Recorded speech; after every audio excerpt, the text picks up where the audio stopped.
Hello students, welcome to your own class Chemistry with Mind. Namaskar. Today we will study ozonolysis of alkene. So let's start.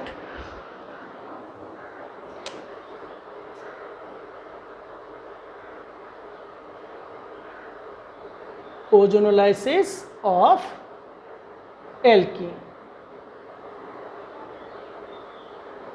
What is ozonolysis of alkene? In ozonolysis of the alkene, ozone is passed through the solution of an alkene in inert solvent and at lower temperature. And when the ozone is passed, ozone oxidizes the alkene, and when it oxidizes the alkene, it breaks the double bond and it forms the ozonide. Let's see how it forms the ozonide. CH2 plus ozone, and this is the inert solvent dichloromethane, and at lower temperature it will form the ozonide. When it will oxidize this alkene, this double bond will be breaked. So CH2, this double bond has been breaked.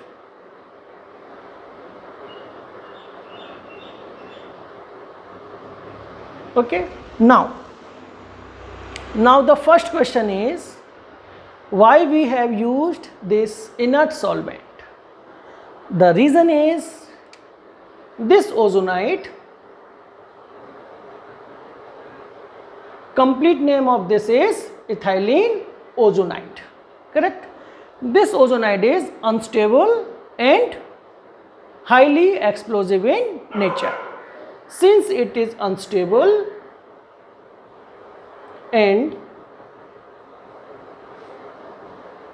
explosive in nature, that is the reason we have used the inert solvent to avoid the risk of explosion. Second question is, why we have used this lower temperature? For this also same reason, because it is explosive in nature and highly unstable. If we will use the high temperature, then there is a risk of explosion. That's why we have used the lower temperature. Now, third question is, can we isolate it? This ozonide is formed by this reaction. Can we isolate it? No, we cannot isolate this ozonide product. Why we cannot isolate? Because again the same reason, it is unstable and explosive, and that is the reason what is the ozonide form? That is being cleaved. How it is cleaved? It is cleaved by two ways. One is reductive cleavage, another is oxidative cleavage. So one by one we will study what is reductive cleavage and what is oxidative cleavage. Reductive cleavage means this oxygen will be removed, because that is called reduction. Oxidative cleavage means oxidation will happen. It means oxygen will be introduced. So how reductive cleavage will happen? So when we will take zinc in presence of water, then what will happen? It will cleave this bond. Now you can see this oxygen is attached by two ends, this bond and this bond. In the similarly this oxygen by this bond and this bond. So this bond has been break. So this oxygen is attached to this carbon by this bond, and this oxygen attached to this carbon by this bond, and this oxygen has been completely removed. Now it has become free, because this bond also break and this bond also has been break. This oxygen will be taken away by this zinc, and it will form the zinc oxide. Since this oxygen is being removed from the reaction, that's why it is called reductive cleavage. And what it will form? Now you can see, since this oxygen part has been completely removed, so it will form CH2O. CH2O is nothing, it is formaldehyde. HCHO. You can see CH2, CH2O and CH2O. So 2 molecules of formaldehyde we can get. Now, so this is the reductive ozonolysis. Now what is the oxidative ozonolysis? Oxidative ozonolysis means there will be oxidative cleavage.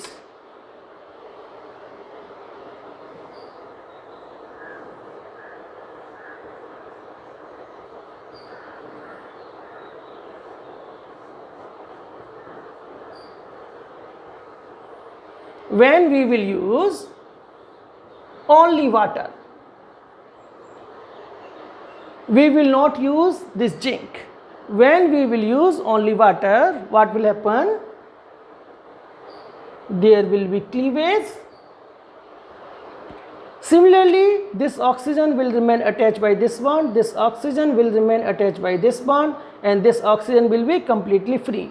So what it will form? It will form, this oxygen will react with H2O and it will form H2O2. And what will be the product? Product will be the same, 2 molecules of formaldehyde. Now you will ask, sir, here also same product, here also same product, then how oxidative cleavage is different from the reductive cleavage? Yes, now I will tell you. This is the H2O2 and you know H2O2 is made up of H2O plus O. This is the atomic oxygen. So this atomic oxygen will again react with formaldehyde and it will form formic acid. And it will form formic acid, 2 molecules of formic acid. Since in this reaction oxidation takes place, that's why it is called oxidative cleavage. And since in this ozonolysis reaction this oxidation takes place, that's why it is called as oxidative ozonolysis. So what is the ozonolysis? The conversion of the alkene to the ozonide and then its cleavage into the carbonyl compound. Since this is also carbonyl compound and this is also carbonyl compound. Here also CO group and here also CO group. Correct? So that is called ozonolysis. Now one more thing I will tell you.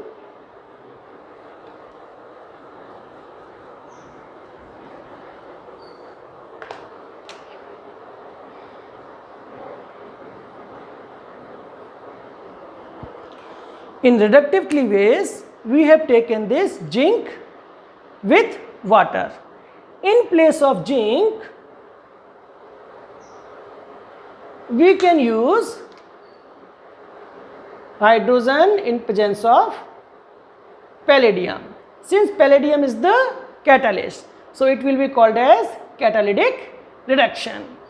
Or in place of hydrogen and palladium, we can use one more reagent, that is the dimethyl sulfide, CH3 twice S. This is the dimethyl sulfide, and the beauty of dimethyl sulfide is it cleaves this ozonide more conveniently. Why more conveniently? Because the oxygen which will be removed, that will attack with this sulfur molecule and it will form the dimethyl sulfoxide plus CH3 twice SO, dimethyl sulfoxide. Now you will ask, sir, what is the convenient here? How it is convenient?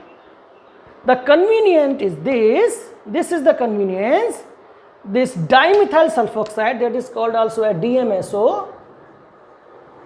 This DMSO is water soluble, correct? So what the carbonyl compound we are getting, that we can get in pure state.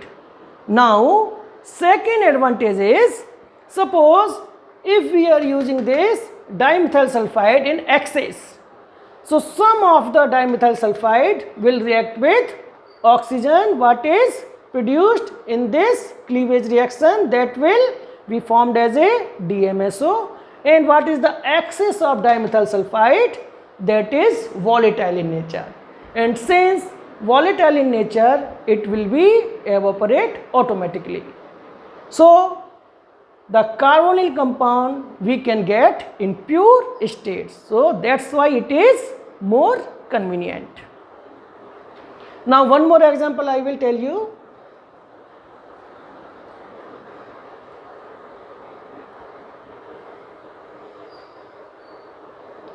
One more example is, let us take CH3 single bond CH double bond CH2, correct?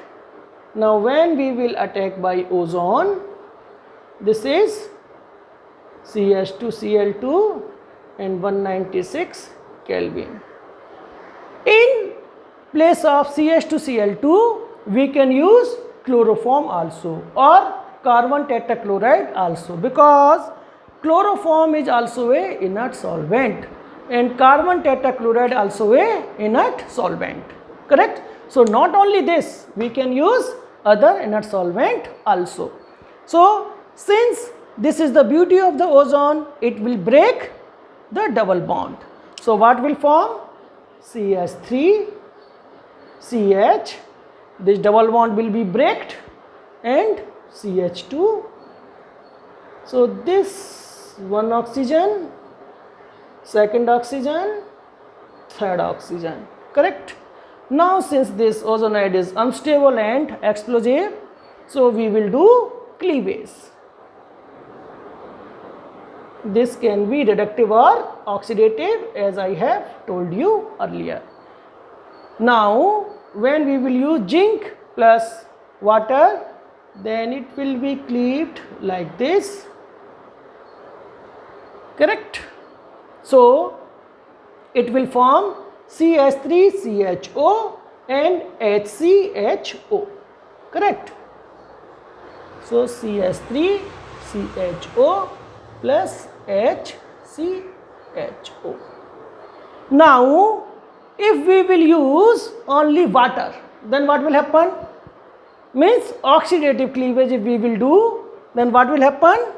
This will, the oxygen what will react with H2O and it will form the H2O2. That H2O2 again release one oxygen atom and it will oxidize this aldehyde into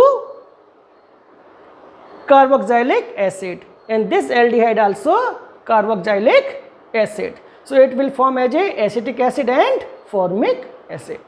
Okay, now so that is the different thing. Now you see, when we are using this ethylene, then what is the product? This end of this double bond, it is forming CH2 plus O, CH2O, and this end of this double bond, that is also forming CH2O, correct? Now come to here. Here the left hand of the double bond, that is CH3CH. So product is CH3CHO, and right hand is the CH2 and it is forming CH2O, means formaldehyde. So what you understood here, what you are watching here, the thing is, by using the ozonolysis we can determine where double bond is present, correct or not? Because what is the product is forming, that is the left hand and right hand of the double bond, correct or not? So in this way we can determine where is the double bond in the alkane. So this is the ozonolysis of the alkane. If there is any doubt, please write in the comment box anytime. Any questions you can ask. I will try to solve your question as soon as possible.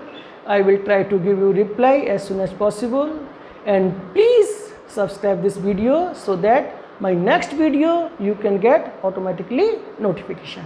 Thank you very much.